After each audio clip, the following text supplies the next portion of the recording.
Hey there, subscribe to my channel, and also press this bell icon so you never miss any new updates, cause whenever we upload new video you will get a notification on your phone. Part 1. You will hear a telephone conversation between a customer and a shop assistant. First, you have some time to look at questions 1 to 3.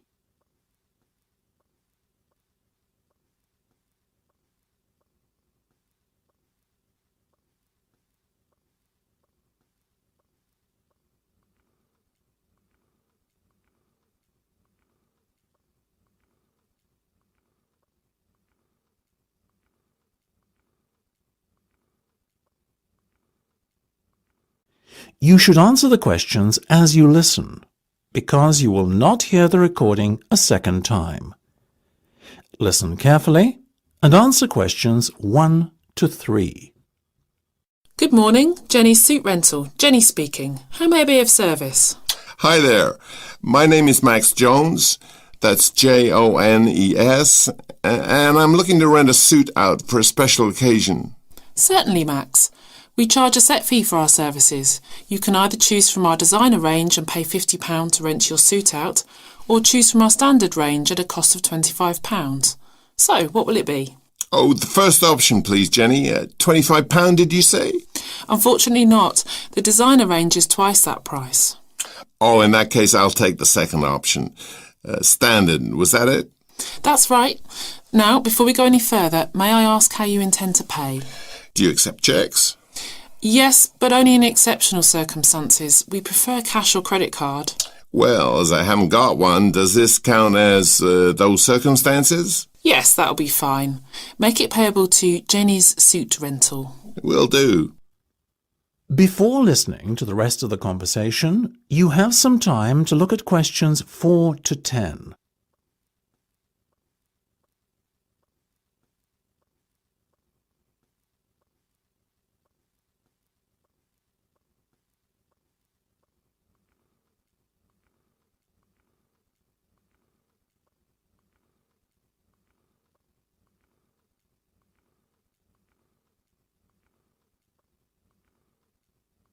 Now listen and answer questions 4 to 10.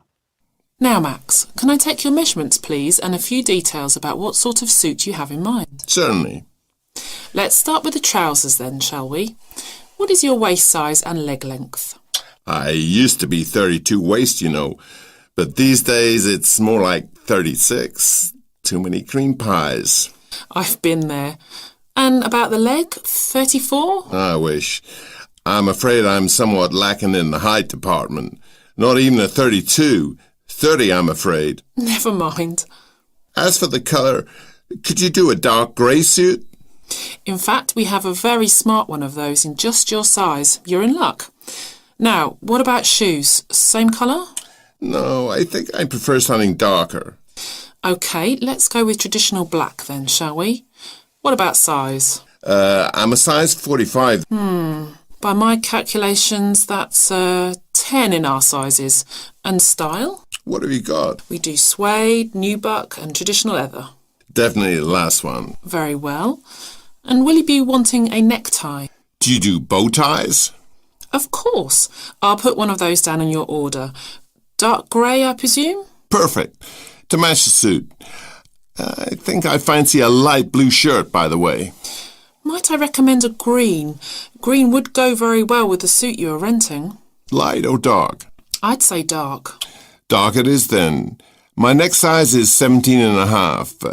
Hard to believe that a little over a year ago I could fit into a 15, isn't it? Those cream pies again, right? You got it. Now, what about your suit jacket? Same colour as the trousers, obviously, but what size? Medium should be fine. You sure? Yeah. And have you got any of those 3-button ones? I'm afraid not. The 1 and 2 button suit jackets are far more popular at the moment. In fact, the 1 button is all the rage. Let's have that one then. No problem. Now. That is the end of part 1. You now have half a minute to check your answers.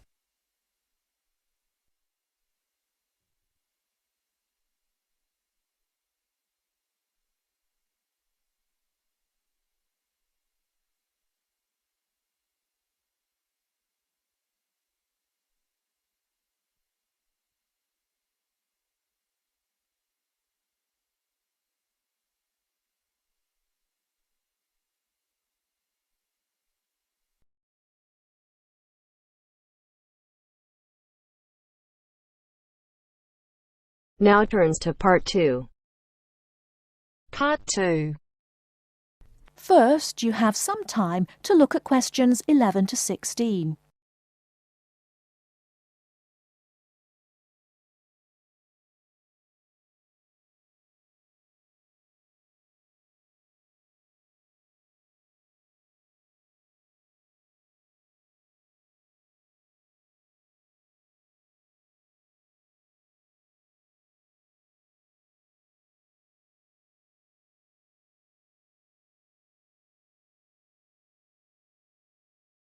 Now, listen carefully and answer questions 11 to 16. I'm here today with Helen Warner, who has been a vegetarian for many years and is going to talk a little about vegetarianism. Helen, the concept of vegetarianism seems to have interested a number of our listeners, who have sent in some questions. To begin, what made you want to become a vegetarian? Well, when I was 16, I had friends who were vegetarian and they introduced me to the idea. My parents were typical of their generation and ate meat at least 3 or 4 times a week, so I didn't really think about it too much until a few years later. It was while I was at university that I really thought about it and decided that it was unfair to eat meat when there are so many alternatives available. Is there anything you miss about not eating meat? No, not really. As I said, there are so many substitutes available these days, perhaps the most important of which comes from the soya bean. Soya is so versatile and is the staple substitute for most vegetarians. So what about the nutritional value of vegetarian food? Isn't it true that there are some vitamins that you can't get from soya or vegetables alone? Surely people need these vitamins. Yes, that's correct. But actually there is only one vital vitamin that is only present in meat. That's vitamin B12. Most vegetarians are aware of the implication of this and actually take B12 supplement in the form of tablets. Of course, the way you cook vegetables is also very important in preserving vitamins. Many countries, particularly the UK, have a reputation for overcooking vegetables. Water-soluble vitamins, where the vitamins are dissolved into the water, are often lost. Vitamin C is a common example. However, the loss of vitamins can be avoided by microwaving or steaming vegetables, which is what I do whenever I cook. Some people don't want to change their cooking habits too much, so if you do boil them, simply cut down on the cooking time. So a vegetarian diet is fairly healthy then? Oh yes. A lot of people believe that vegetarianism is unhealthy, but that's actually not the case. Vegetarians are actually considerably healthier than many meat eaters. Consider for a minute the health aspects of the incredible amount of meat this country and others like it consume.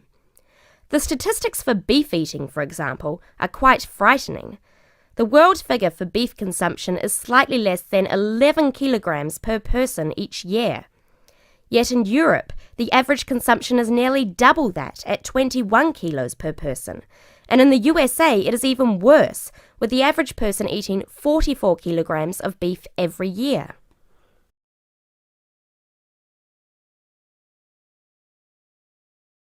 Before you hear the rest of the talk, you have some time to look at questions 17 to 20.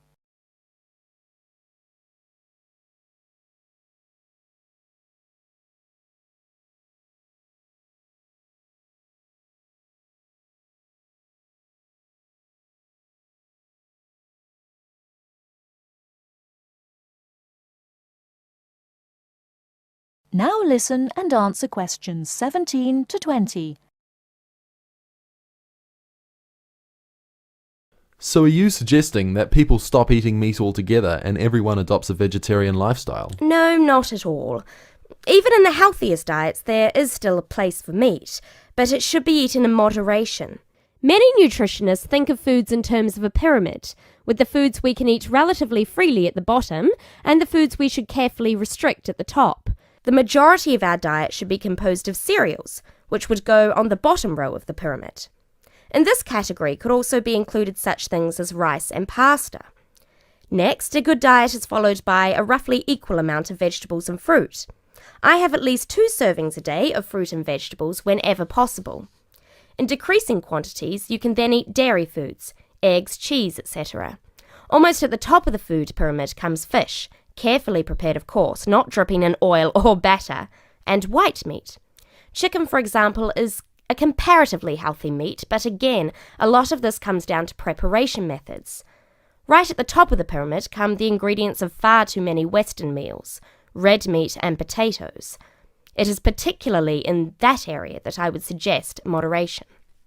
Well, thank you very much, Helen. I'm sure that a lot of listeners are interested in your views. How could they find out more about the health benefits of vegetarian options? Well, there are lots of websites and books on healthy eating and vegetarianism, but it is always important to remember to consult your doctor before making any radical changes to your diet or lifestyle.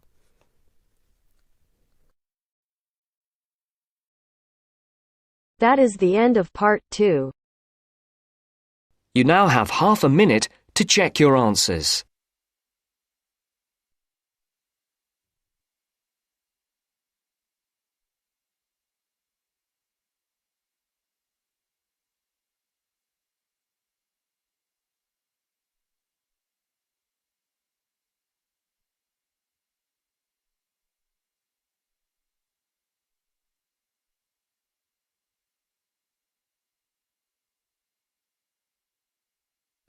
Now turns to part 3. Part 3. You are going to hear a lecture. First, you have some time to look at questions 21 to 25.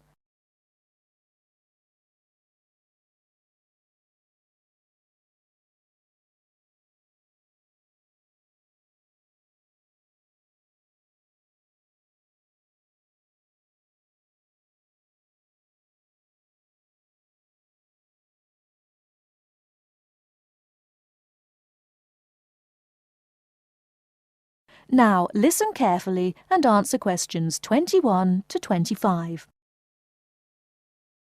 London being settled by the Romans explains their lust for blood. By about AD 200, the administration of Britain was divided in two. York became the capital of Britannia Inferior and London of Britannia Superior. Around the same time, the city also acquired its famous walls, probably about 20 foot high. Why did they build such high walls? It was a protective measure which may have been due to civil war, initiated when Governor Claudius Albinus tried to claim the imperial crown in Rome. Was paganism still predominant then? Yes, but Christianity appears to have reached the province at an early date, and only a year after the religion became officially tolerated in the empire, London had its own bishop, Restitutus, who is known to have attended the Imperial Council of Arles. You really delve deep. I think you'll do well on your tutorial paper. It's a great pleasure to welcome back Ms. Mary Kirk, who is a professional health advisor and physical education officer. Thank you, Peter, for the introduction. It's a pleasure to be back. Today we're going to discuss the benefits of exercise. University life is hectic and stressful. It also involves a lot of sedentary work, that is, sitting for many hours at a time. What I'd like to focus on is how to approach exercise, not only from the aspect of health benefits, but also as a form of stress relief. I know it's hard to organise your time around studies and socialising, but you can socialise while exercising. If you have an hour free in the morning, afternoon or evening, it would be a good idea to get together with your friends and create a sports team. Before you hear the rest of the talk, you have some time to look at questions 26 to 30.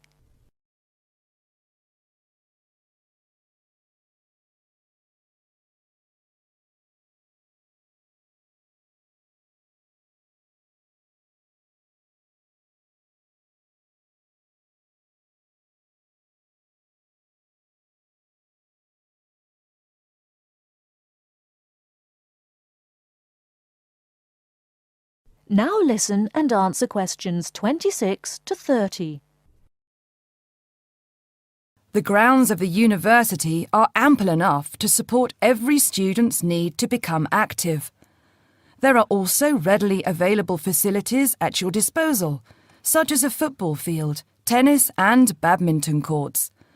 There's also a swimming centre Within that building is a gymnasium with a variety of programs such as aerobics and weight training. If the idea of attending one of these facilities seems daunting, then you can walk along the river. Oh, and that reminds me, the university also offers rowing. If there is a sport that you're interested in that's not on offer, you can approach either your student union representative or speak with Sports Administration Manager, Mr. Lawrence Cavendish. Now, I want to talk about why exercise is beneficial, physically and emotionally. The obvious results are physical. You can keep fit by using muscles that ordinarily don't get used in the classroom. The health benefits are astronomical. You'll live longer, be happier, and look good. By building muscle, you strengthen your bones, a definite advantage for women in their later stages of life, as women are prone to osteoporosis. It also strengthens your heart. Yes, don't forget your heart is a muscle, and the more exercise you do and the harder you work, the more blood is pumped from your heart to your brain. Now this brings me to the psychological advantages of exercise. When we are active, endorphins are released into our brain. An endorphin is a chemical that is released when your heart rate is pumping beyond its normal capacity. It's the same as adrenaline. You can actually feel when endorphins kick in. You feel a rush, almost a high. The benefits of this are numerous. Your brain works at peak capacity for a longer period of time. Your awareness is maximised, and the fatigue you usually feel at 4 o'clock in the afternoon will be non-existent. In one word, exercise makes you sharp. Now, I'm not saying that you should overdo exercise, because too much of anything can be dangerous. But if you think about your daily routine, you spend about 6 hours a day in lectures and another 2 or more hours studying. That's a long time to be sitting. And that is a long time for your body not to be moving around. So try and find at least 1 hour a day to get some exercise. If you can't fit in 1 hour a day, try 1 hour every second day or half an hour a day. You will see rewards instantly. You'll feel great and look great. This I can promise you. That is the end of part 3. You now have half a minute to check your answers.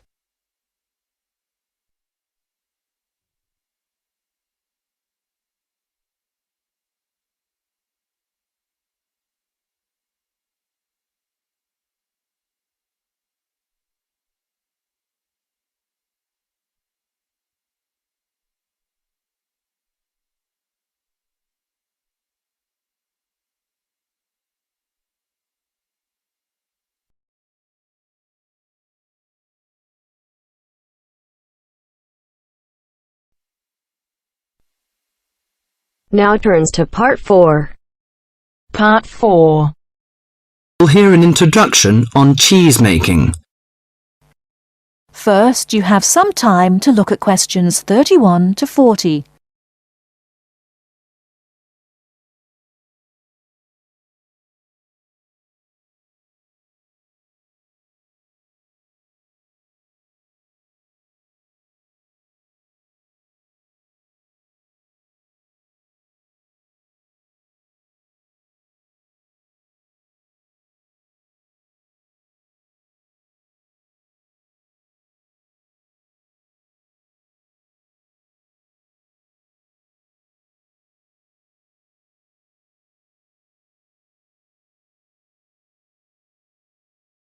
Now listen carefully and answer questions 31 to 40.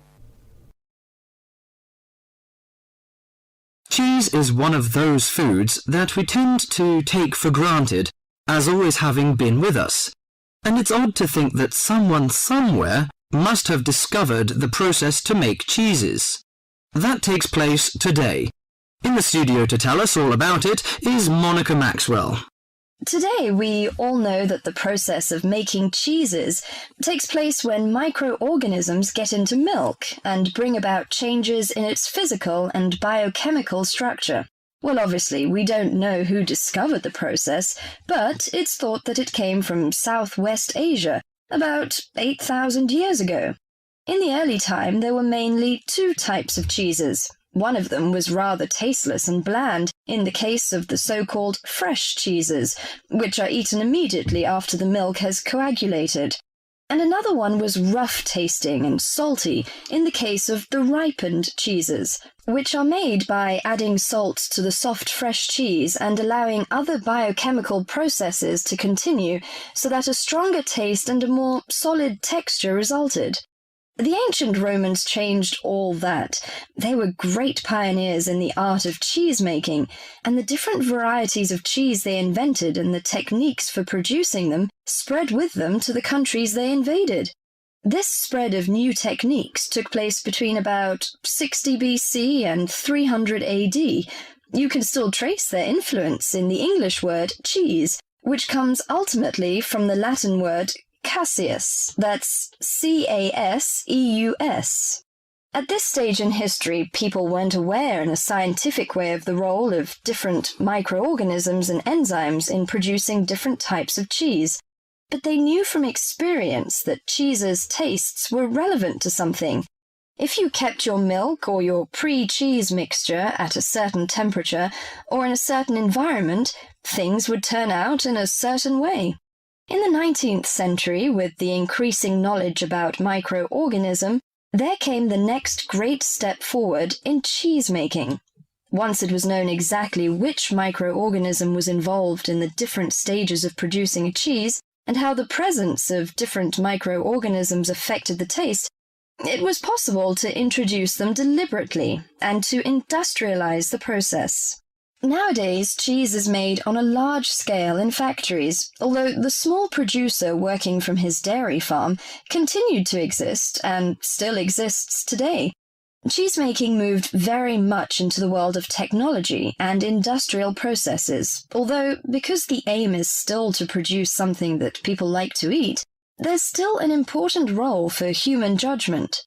People still go round tasting the young cheese at different stages to see how it's getting on, and may add a bit of this or that to improve the final taste. Whatever the scale of production, there is still room for the development of art alongside the technology. That is the end of part 4. You now have half a minute to check your answers.